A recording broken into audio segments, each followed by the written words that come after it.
Merveilleux. And showtime.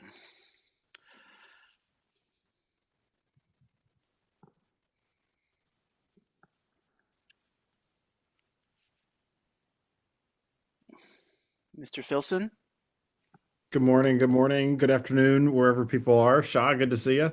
Yeah, good seeing you too. Rhonda. Ciao. Good to see everyone. Yes.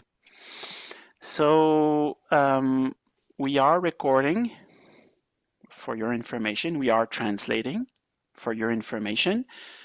As you are all used and have been on this channel many times before, or if it's your first time, if you go to the bottom of your screen, you should see a button. Either you have to click on the three dots where it's written more, or you'll see it as interpretation or language. Please select the language that you want to hear this presentation, and we'll be able to start shortly.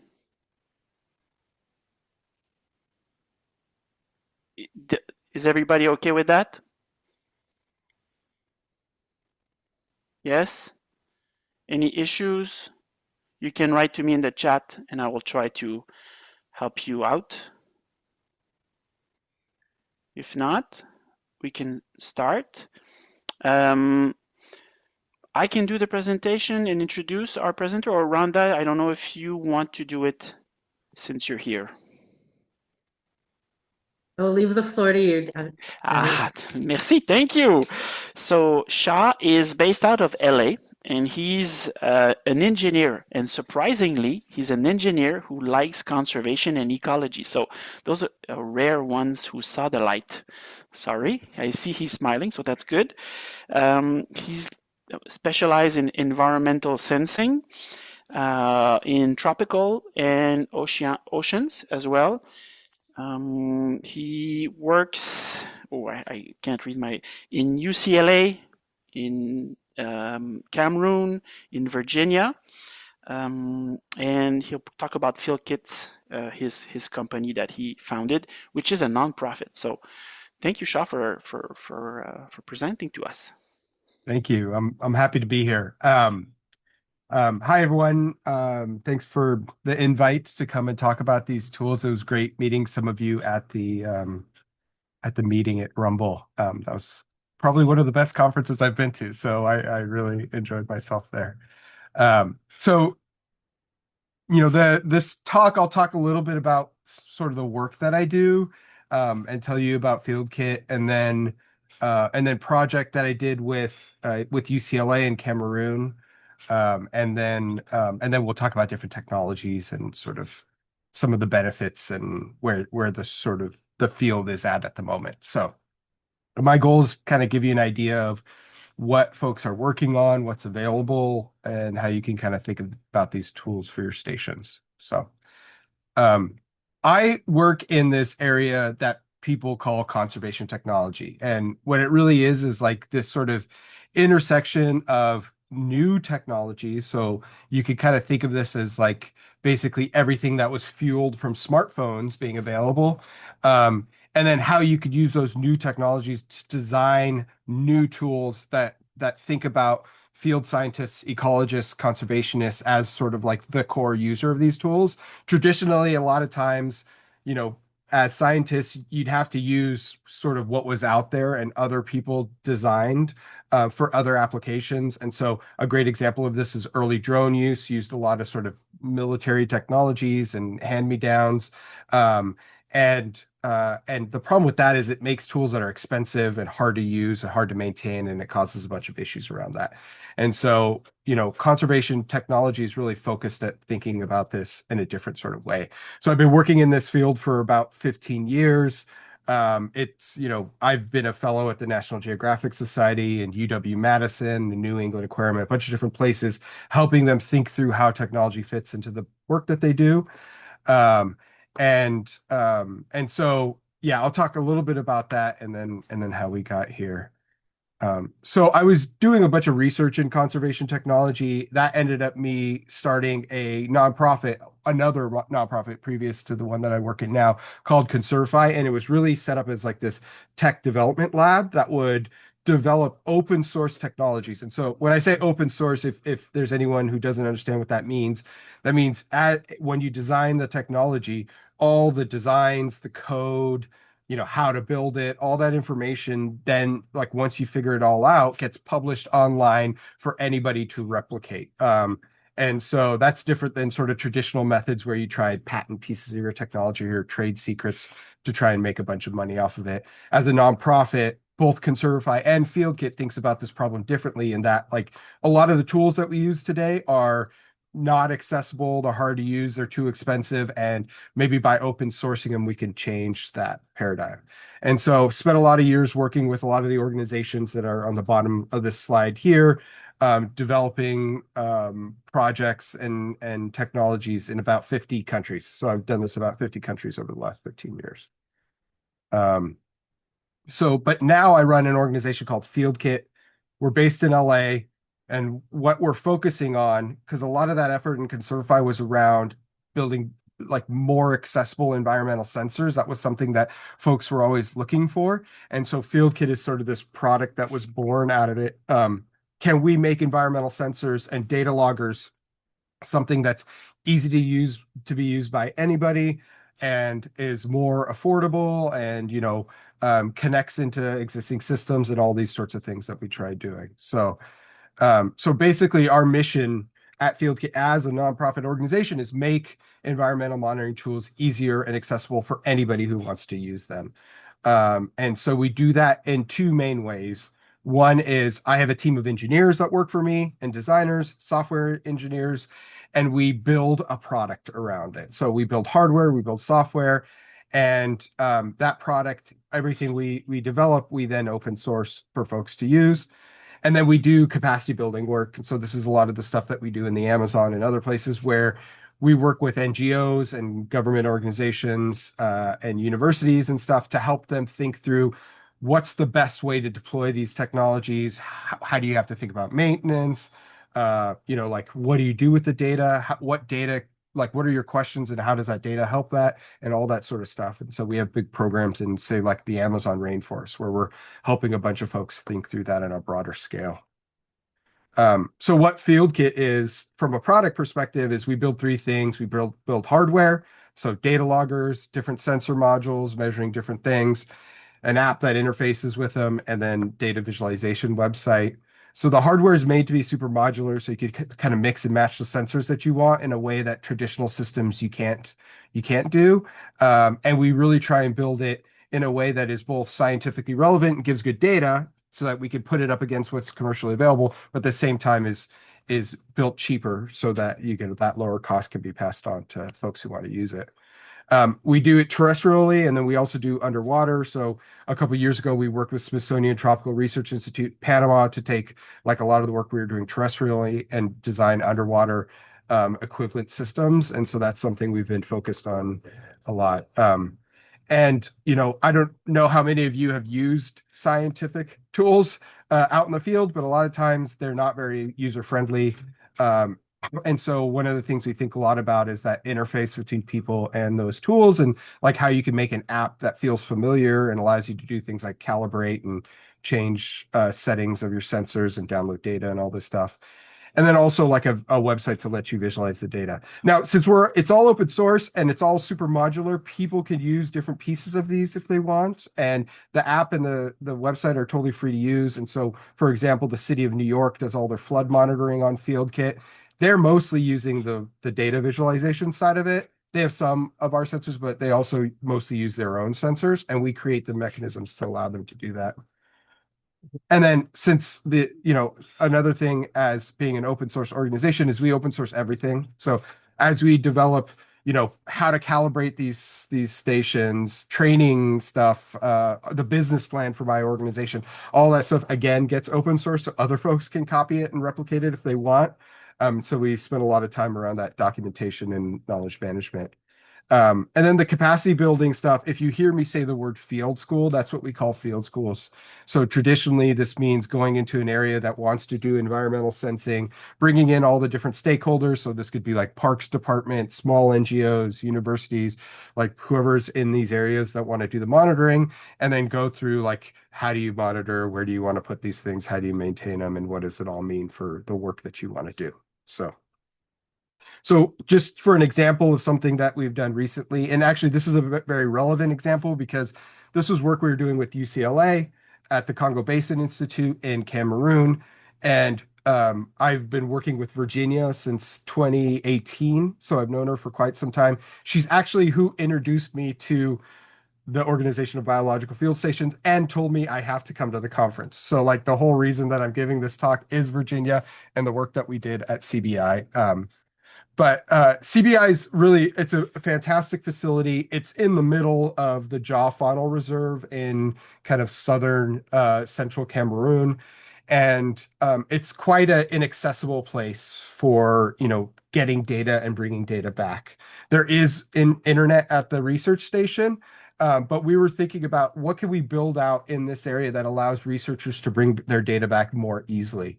And one of the ways we were thinking about it was the cool thing about this rainforest is they have these Inselbergs that pop up out of the rainforest. There are these higher areas. And we were wondering, can we use these like higher rocky outcroppings that come out of the rainforest as sort of towers to set up a radio network and bring data back? And so that's what we were working on with them. To understand if this was feasible, we, used a bunch of LiDAR. This is LiDAR data that was flown by our IRD in France, where they put it on a drone, they flew over it. And my team basically took all this data and we created this software that would look at this entire landscape, identify individual trees, how tall they are, and then try and map out if it makes sense to set up a network that can bring the data back to camp. And so we did that and we identified a couple different places where we could set up these stations to bring data back, and then how it would all work. And the cool thing about these tools that we created is that it not only looked at like the height of all these trees, but also like the connection to camp, the view and how clear that view was.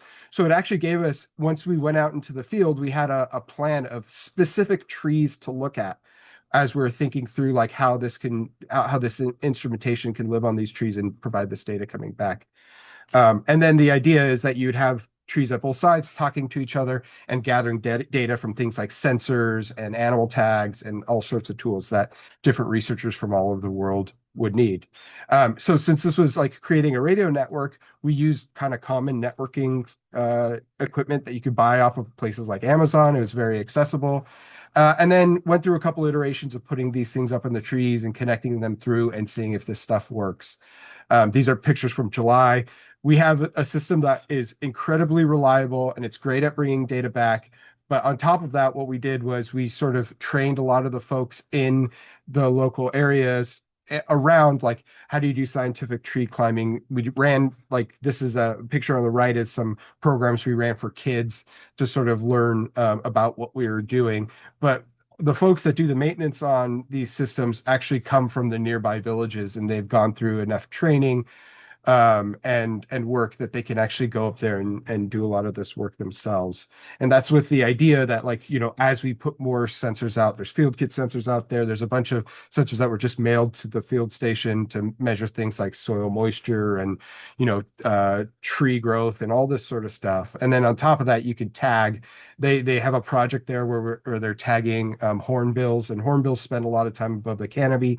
It's a perfect application for being able to bring back data and understanding where these hornbills live and the kinds of things that they're doing. So sort of like in conclusion, the idea is like, could we build this infrastructure for this low power radio network in this very remote field station? And, there was a lot of things that we successfully did. We showed that it's a viable idea, that you could use these Inselbergs and trees as like natural infrastructure platforms and do it in a sort of a safe and sustainable way. We built out a bunch of sensors that are out there, and they're doing mapping to see how the network looks. And then ongoing sort of maintenance and operation. So it's a neat thing. I presented on it at places like AGU. And there's lots of folks who are interested. And we just set up a partnership with local universities there where they're going to be bringing in more of these tools. I've done similar sort of projects in places like the American Prairie Reserve in Montana and the Wildlands Conservancy here in California. So that's just a higher level idea of what kind of work I do, what FieldKit is, and an example of one of the projects that we worked on. Excuse me one second. So, the purpose of this talk today is kind of to think about what sort of tools from a technology perspective would help the work that's happening at your field stations. There's a lot of work that's been going on recently to think about how we can understand how this planet is changing, how biodiversity is changing in a more autonomous way. And there's just been a ton of research that's gone around in that in recent years. The idea is like, can we support field science and ecology at a lower cost burden by putting out sort of persistent and non-human necessary monitoring mechanisms to give an idea of what's happening out there. Look at like what's happening to biodiversity, threats to wildlife and ecosystems. There's a lot of effort that even we do at FieldKit around restoration. So a lot of times there's restoration efforts that are happening and they need to be able to track these restorations to make sure that those efforts are producing the outcome that you want. It allows you to kind of bring in more data to be smarter at making decisions and working on like environmental issues and justice stuff. So there's a lot happening there, and there's been a ton of sort of effort that's happening in that space. And one organization that's focused more on like the innovation side of thing that's been thinking a lot about that is XPRIZE. XPRIZE is an organization that sets up these big challenges for folks all over the world to join in on. The first one I got involved in was I was a judge on the Ocean Mapping XPRIZE. So this was an idea about can you map the bottom of the ocean autonomously using things like autonomous surface vessels and robots and boats and all that sort of stuff to get an idea of what the underwater looks like, the bottom of the ocean looks like without needing to send out big, expensive $50,000 a day boats. And that led into one that actually just wrapped up that I was a senior advisor for, and that was the XPRIZE Rainforest. And this was the same thing, but for biodiversity. So can we have an area of the rainforest where we send in a bunch of technologies that can, non-invasively sort of monitor what's happening out there from a biodiversity perspective and a, health of the vegetation and water quality and all these sorts of things. So a bunch of teams went out, developed a bunch of tools, and there's things that are coming out from that, in the coming years. It just wrapped up last year. So from a technologies perspective, there's a lot of different technologies that are sort of very popular right now. There's a lot of work happening in them, and I could talk more about it. This is going to be higher level. If you have any questions or want to know more specifically, please reach out. One big area is sensor technologies. So, sensors traditionally were very kind of clunky and expensive and hard to build. The computing industry and smartphones and wearables and all this sort of commercial development has made these things cheap and low power and easy to use in many ways, where you could take a lot of like kind of the better versions of those cheap low power tools, put them through calibration and make sure that they're giving you the data that can meet the scientific standards that you have. And so this is the area that I mostly work in nowadays. The cost of sensors varies a lot. You can have the very low cost DIY stuff all the way to like big expensive flux towers with a bunch of instrumentation on it. But it's really looking at like meteorological parameters, microclimates, water quality, flooding, soil moisture, air quality, all those sorts of things. The benefits are with deploying sensors, you have continuous data without the need of like human presence. It gives a nice baseline for any sort of research that's happening. So a great thing about having sensors there is if people are coming in, they're doing their specific research. It's nice to say, oh, well, I have all this, information about the the pH of the water that I can use to correlate with the data that I have. So it's good as sort of an infrastructure thing. The challenges are like maintenance, as with a lot of technologies. So you have to think about calibration and failures and drift and end of life and all these sorts of things that will happen to these devices because you're putting them out in the middle of out in the open where the environment can impact them. Oftentimes there's like technical expertise needed, and so this is sort of what we do with FieldKit to help people understand what sensors they need and why. Um, but it really allows you to kind of do interesting temporal analysis, trend detection, and things like that. The next, I would say, most common tool is camera traps. We heard a great story at the OBFS meeting about some of the camera trap working, that the collaborations that's been going on there. And I know I've talked with the UC Natural Reserve folks about the Sentinel sites and the work that they've been doing. So this is something that I think a lot of people are very familiar with. But it's a great technology. One of the main benefits is the fact that, it's not being built for conservation or field science folks. So it's being built with a different user in mind. That means that they could really drive down the costs and make it super easily available. There's great resources online. So there's this website called TrailCam Pro that like gives good reviews of the performance of these things. So if you want a camera trap that's better for video versus or something that's better at night or something that needs close focus, you could find that information on these websites. And there's a lot of documentation and research about it. But it's really, very useful for wildlife monitoring, presence, absence sort of stuff. Looking at a landscape over a long period of time. So if you're taking regular photos at different intervals, it's great for public engagement because people like looking at pictures of animals. So there's a lot of good tools out there.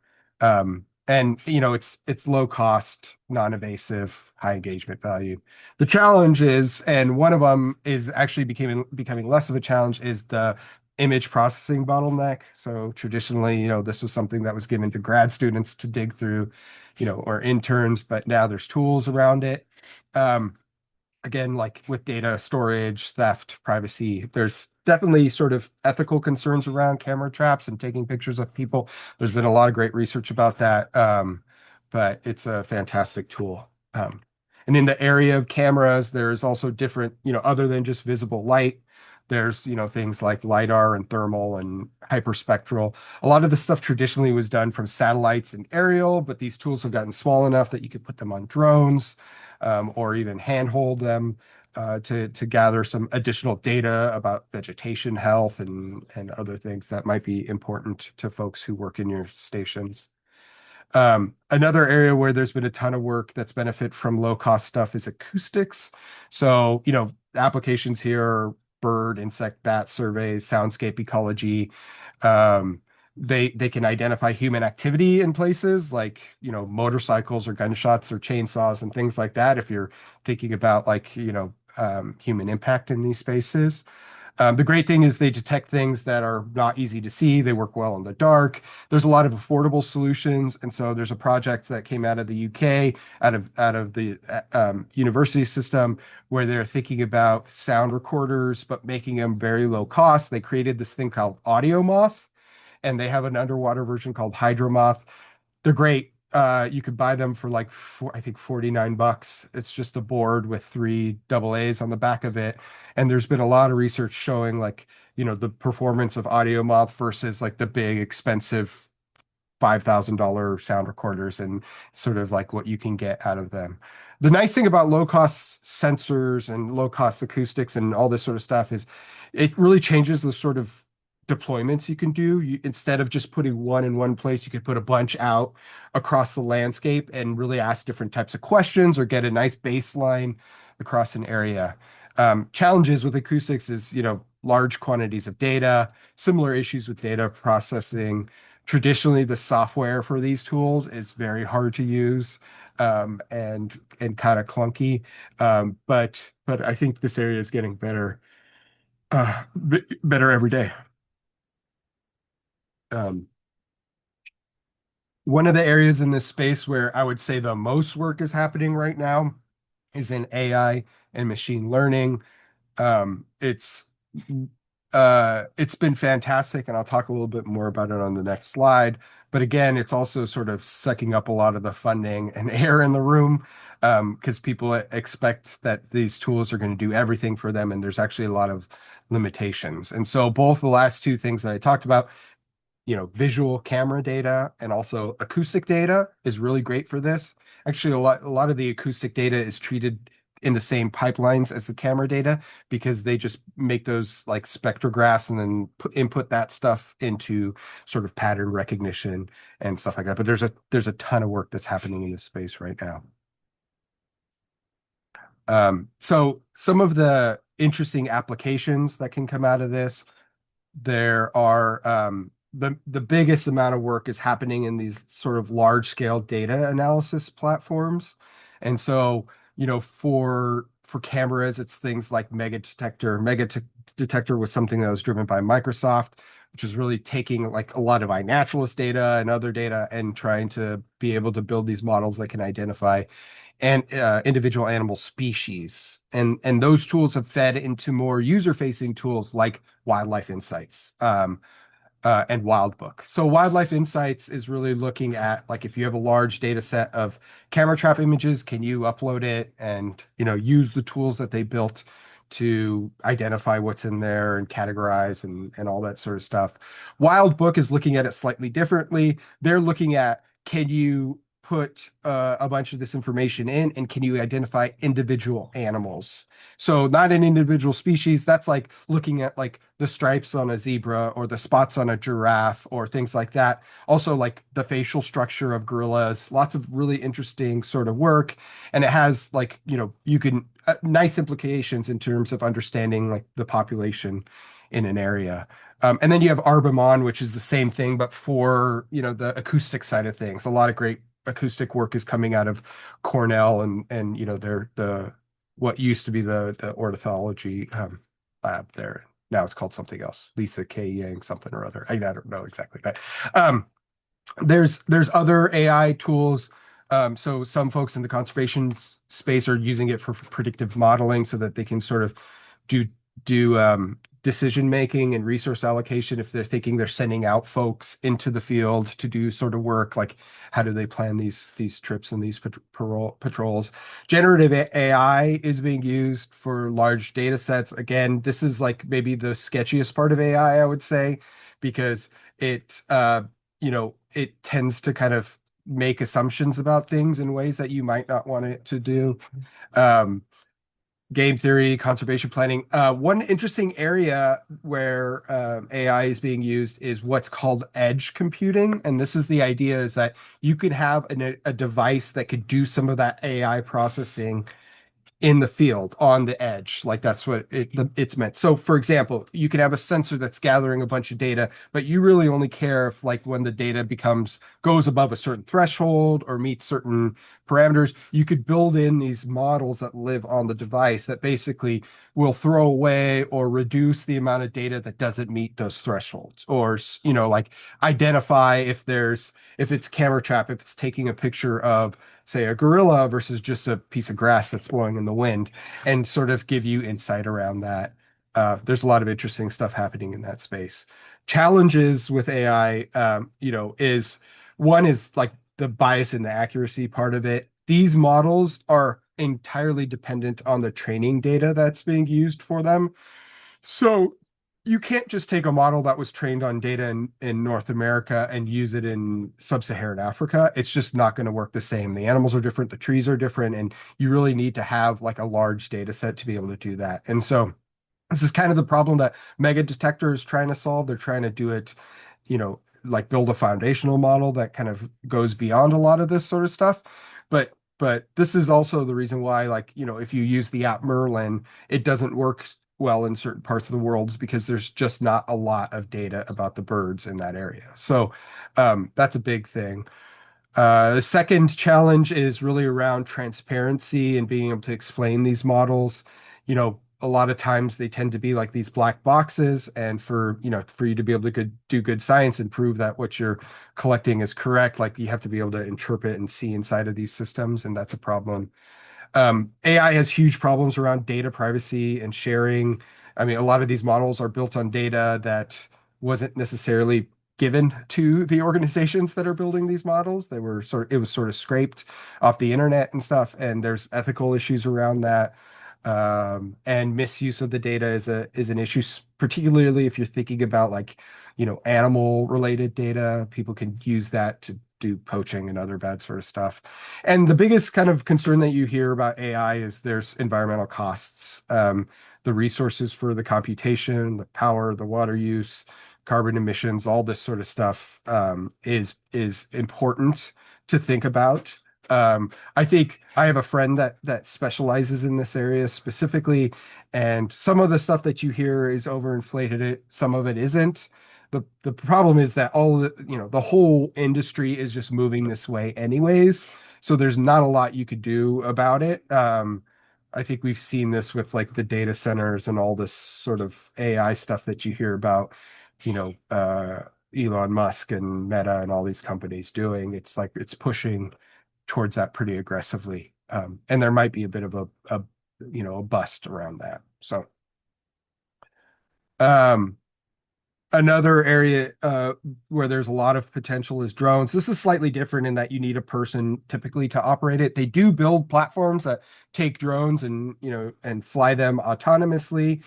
There's a lot of cool technology in the space. I've been working in drones for close to 15 years now. When I first started working in drones, we were looking at coastal sort of conservation issues, and this was back when you had to build them from scratch. I actually got a National Geographic grant to talk to explain how to build these sorts of drones from scratch for conservation.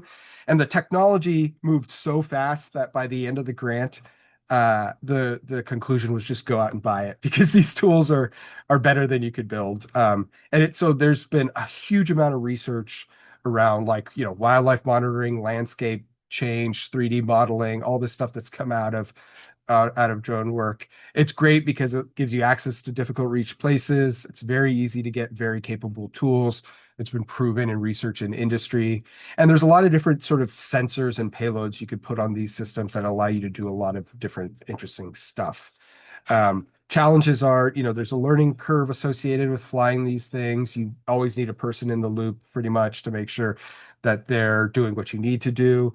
And in certain areas, there's definitely flight restrictions and permits that are needed to do that sort of work. So another, I guess, major challenge that we face now in 2026 is the main company that was building a lot of that technology, DJI, is no longer able to be sold in the US. So for folks in the US, like these capable tools are becoming harder to get. So that's a thing to think about.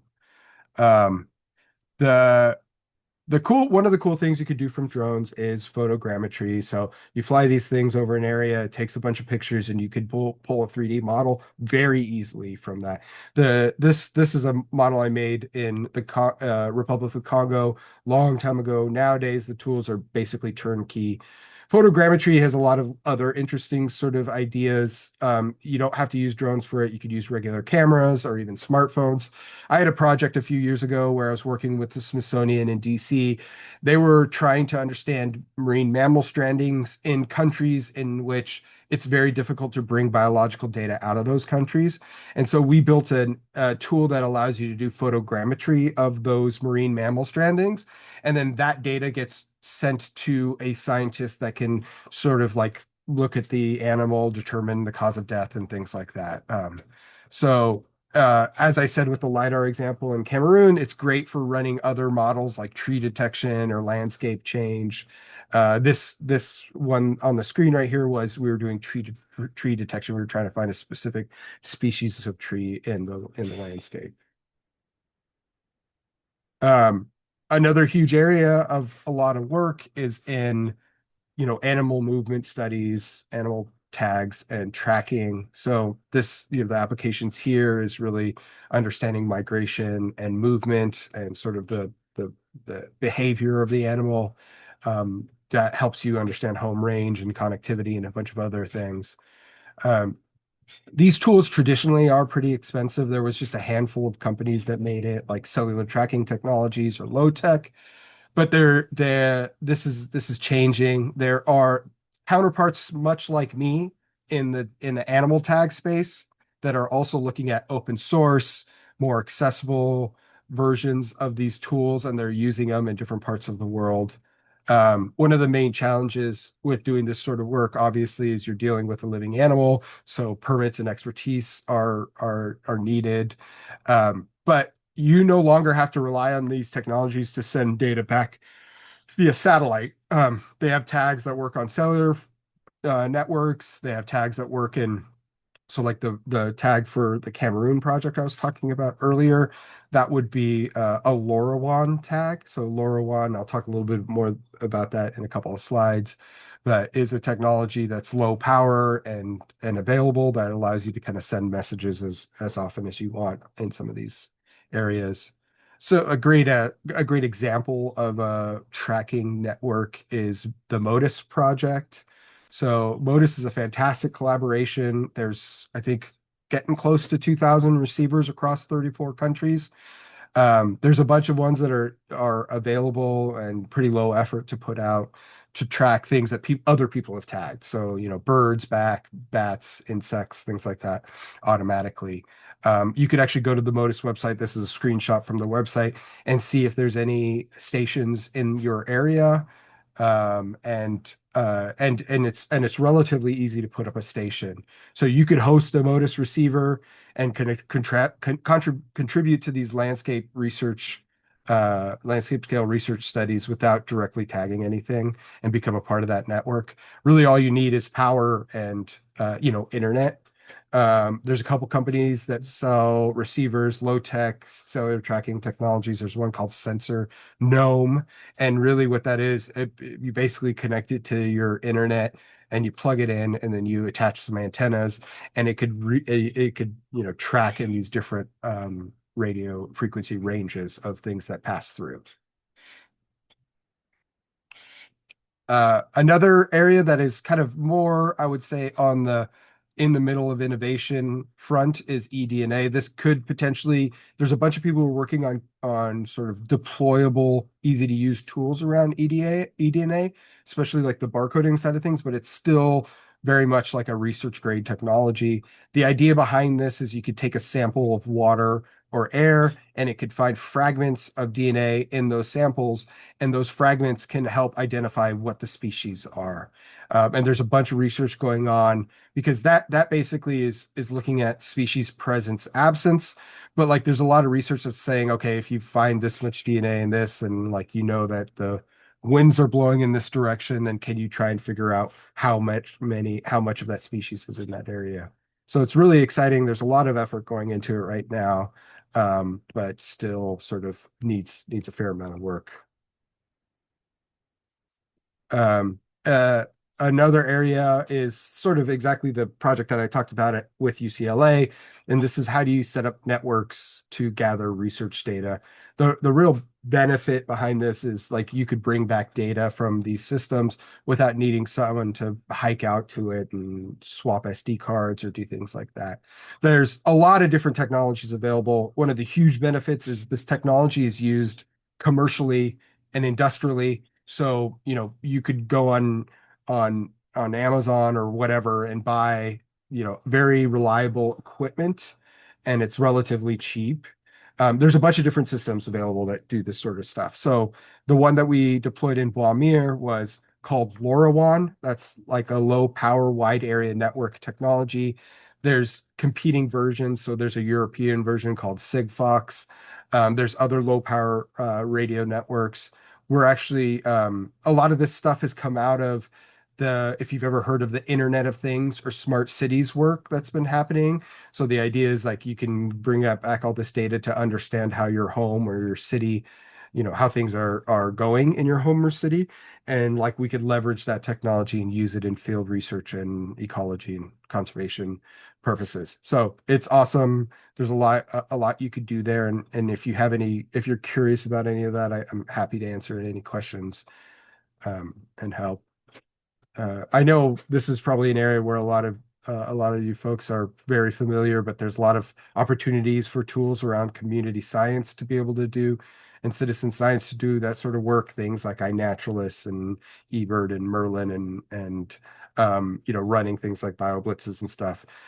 We've even done sort of more like educational opportunities where we're doing like, camps around developing a DIY sensor and putting out in the field and asking research questions around it, or contributing with a engineering school to do like a hackathon to create new tools. There's a huge sort of network of these people who are building sort of lower cost or new DIY tools, and making them open source. I actually spent last week in Geneva with a bunch of groups that build open source science tools to think through like what the future of that industry looks like moving forward and how we can help to support each other. This is one example. It's called Mothbox, and it's really meant to kind of do an insect survey off of a lower cost unit you can just strap to the side of a tree and leave it out there overnight. But there's a lot of different options out there and a lot of people doing interesting work. I'll talk about one in a second, but also in terms of open data, like what do you do with the data once you sort of collect it? There are also a lot of resources for that. Things like GBIF and MoveBank create a lot of software tools to help folks in the field to gather that sort of data and make sense of it, make sure that it's kind of has the same sort of uh, you know, so that it's collected and shared in a way that it makes it accessible across different folks. And it's a big effort that's happening in a lot of different areas. If you have a specific technology or an area where you're interested, like what are the software tools available, or like what are the best options for data? I know a lot of folks in this space. I've also worked with a lot of people who have like solved some of these problems, so I'm happy to help give some suggestions. But as I said, things like Mothbox, folks who are using these tools out in the field, there's actually an online community where a lot of this stuff is talked about. So if you're interested in learning more and reading about it, it's called wildlabs.net. And so, they have courses you could take about certain technologies. There's a bunch of presentations and videos that people have given about different stuff, forums where you can learn and read more if you're curious and you want to see what other folks are doing in this space. It tends to have more of like a conservation focus. So, a lot of the folks who are using these tools are either scientists that are working in protected areas or folks who are running like, protected areas. But the kind of the tools that they use, it's not very far off than what like a field station would also be very interested in. So, but it's a great place to learn. They actually next month they have their first global conference, in which I will be giving a keynote at. But it's a lot of really cool people getting together and talking about these tools and how to make them easier and more accessible. So challenges to think about. I'm nearly wrapping up here. Things you should think about as you're thinking about this: data management. Where does the data live? How is quality control done on that data? How can it be findable or accessible for other folks? Technical resources are a big part. Does your field station have technical staff or data managers? Well, oftentimes the answer is no. But like, how can you leverage other folks who are doing that sort of work? Knowledge about what's available. I spend a huge amount of time reading about technology and understanding what's, coming down the pipeline, what's currently available, and talking to folks. So I would say Wild Labs is a great place to kind of go and look, but there's a lot of knowledge about these tools and what are good or bad that I think we could do a better job at. Training is always a big part of it. Maintenance is also something to think about. All technologies have a lifespan. There's a point in which they're no longer useful. There might be ongoing costs. Some technology providers have subscription fees and things like that to think about. And then also, like when you're putting out this equipment, it's nice to think about what it looks like in the future. How is it funded sustainably? What happens when it needs to be disposed of and all that sort of stuff. And standardization is huge. data and metadata standards are very important. Interoperability and fair and care principles, all that stuff should be thought about when collecting this sort of data. But I'll also say there's a lot of like pretty awesome opportunities, lots of free existing resources you could leverage, like the Wildlife Insights, Snapshot USA is another program for camera traps, Modus for animal tracking, iNaturalist, all these sorts of tools are out there and available. There's folks building like open source microscopes and things like that that could be very useful.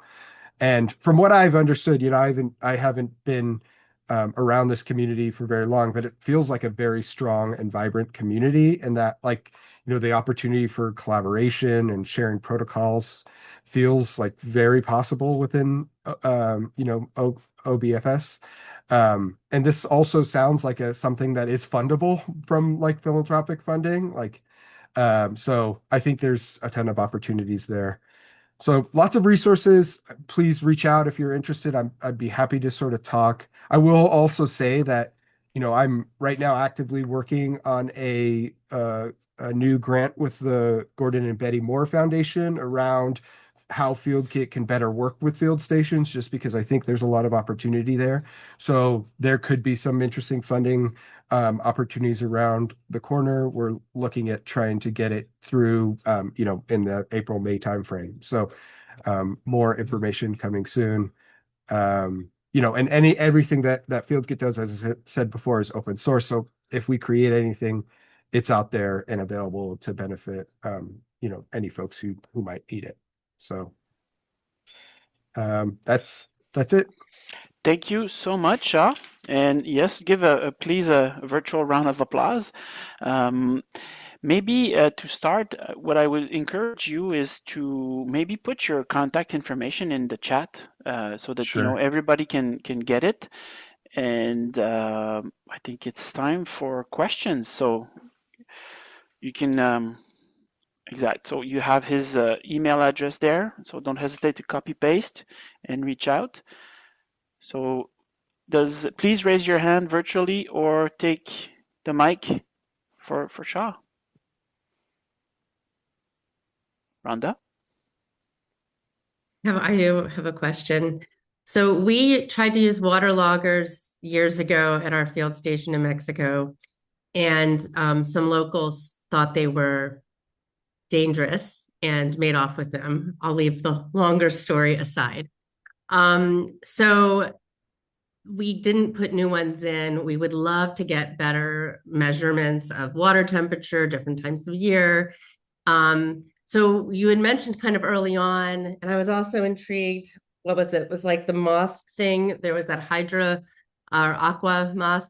Audio moth. Yeah. I'll keep bugging you for those. So like those kinds of things do happen for us. So I guess the question is, and then we would have to pull the loggers out and download the data, right? Audio moth things.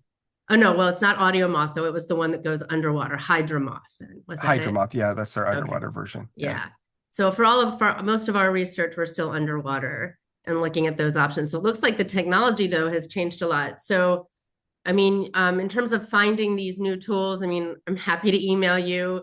Do you have on your web, I haven't scoured your website, is there like a resource list for different types of projects? Because you covered a lot of territory here.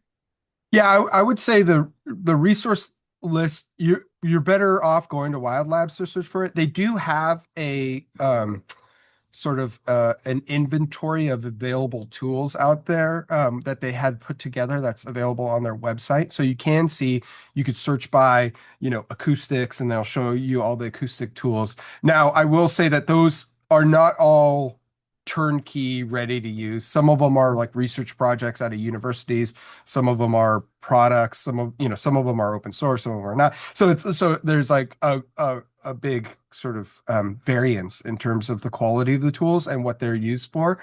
That's probably the best resource just to get an idea of what's going on out there. But sorry, again, this is you can also wildlabs.net. Sorry, I'll put it in the... wildlabs.net. Yeah. Okay. Yeah. Didn't mean to interrupt you. Sorry. No worries. But yeah, the tools are changing a lot all the time, just because the pace of technology innovation is crazy nowadays, and so there's a lot of opportunity to change it. Even I would say within the environmental sensing space, a lot of the traditional environmental sensor providers, Campbell Scientific and Meter and all those sort of organizations are now thinking about like lower cost tools and how they can make something that's more accessible, which is good. I mean, I think that's the way that the whole industry should go. And to answer your question about folks stealing these devices and stuff, this is sort of a problem just generally. The way that we get around it is we tend to sort of, if it's an area where there's people are around, like we try and engage those people early and like bring in their questions into the research so that there's like some connection between them and the device that they're putting out there. And the fact that like then they know that it's not there to spy on them or pollute the environment. And so like there's a lot of kind of community building that happens around that before we put these things out. And then we try and deploy them in a way that's not really obvious, because things like solar panels and stuff like that do go missing, can go missing quite a bit in places. So Yeah, that's so true. We were once stolen a radio and ransomed for it, oh wow. and never happened. Yeah, actually, on that, there was a that project I talked about that was doing the ocean mapping when we did the finals in Greece, and one of the robots drifted off course, and a fisherman found it, and then he ransomed the X Prize to get it back. I think he made like a couple thousand off of it. There you go. Wow. Okay. Very inventive. Oh, he did Any other? catch it. Yeah, Yeah. yeah, big fish. Any other questions? Don't be shy. Not I a mean, I always, question, man. Just oh, a please. comment. What a great presentation. I love your style, dude. I will Thank you. definitely be reaching out to you, working the Everglades, man. Real interested in what you're up to. Awesome. That sounds great. Thank you for the comment. Appreciate Yeah, it. thank you so much. I think Connor wanted, and maybe Connor, if you can just say who you are. Oh, yeah, I'm Connor. I'm Connor Filson. I'm the new OBFS president, and I'm the executive director here at the UC Santa Barbara Natural Reserve System, which is a network of 7 field stations across California. Shah, it's good to see you.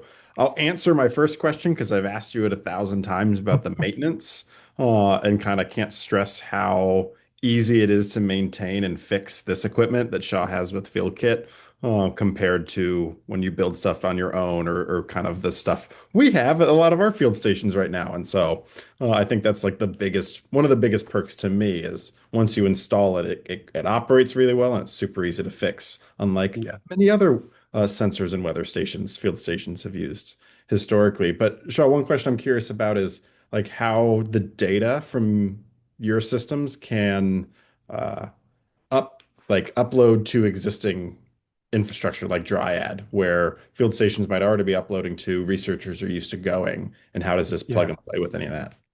Yeah, so for FieldKit, the kind of the path of the data from the sensor, it goes into the data logger. It's saved on onboard flash memory, but there's also an SD card on FieldKit, so it backs up the data. So you have 2 copies of the data on the device. When you visit it and download it to the smartphone, it gets pulled into the app. That app uploads it to the portal. Now, our data visualization portal that we've built, one of the main when we're building this, we're building it as a tool that's useful for folks who need it, but also like not necessarily. I don't want FieldKit to be the home of all environmental data. That's just not something I'm interested in. So we also build the mechanisms that connect to other APIs to push that data out to other sources. And so anytime someone needs it, I actually have a person on my staff that builds out those connections very easily. So we've done it for a bunch of systems in the past before, and it's always an easy thing to sort of do on our side. That's how it works. That's awesome. Yeah. Yeah.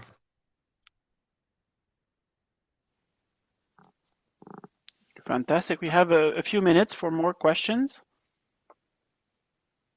I'm actually curious if there Yeah. aren't any specific questions, like what technologies folks have used at their stations and what they feel hasn't worked. And also like what might be that most valuable for this community? Like, is this sort of information valuable? Is more detail about certain things valuable? I'm just curious. Anybody wants to take that, or I can do it. Well, So being international, I mean, I'm looking at the field kit site right now, and if we wanted to, we have lots of outdoor tanks and things that we're not monitoring in terms of some of the tools you have. How hard is it to get this down to Mexico, for example? Mexico's very easy. There are certain countries that are quite difficult. Mostly, we've done a lot of work internationally. As I said, I've done this in like 50 plus countries. Places like Brazil and India can be very complicated to bring in hardware. Um, Even if you have the right partners. Mexico is not one of those, not one of those countries. Canada, Canada also not easy. difficult. Yeah, Italy. and Italy, I don't know. I haven't done it in Italy before. But I will say one of my goals with FieldKit, since it is an open source product, is like, can we create manufacturing hubs in other parts of the world? So then it is. So like if we're manufacturing these things in South America or Africa, then maybe it's easier for them to get to import them into the countries locally there. So something we're working on. Perfect. Perfect. So just to answer maybe your question, we've used these hobos onset data that Mhm. kind of are similar.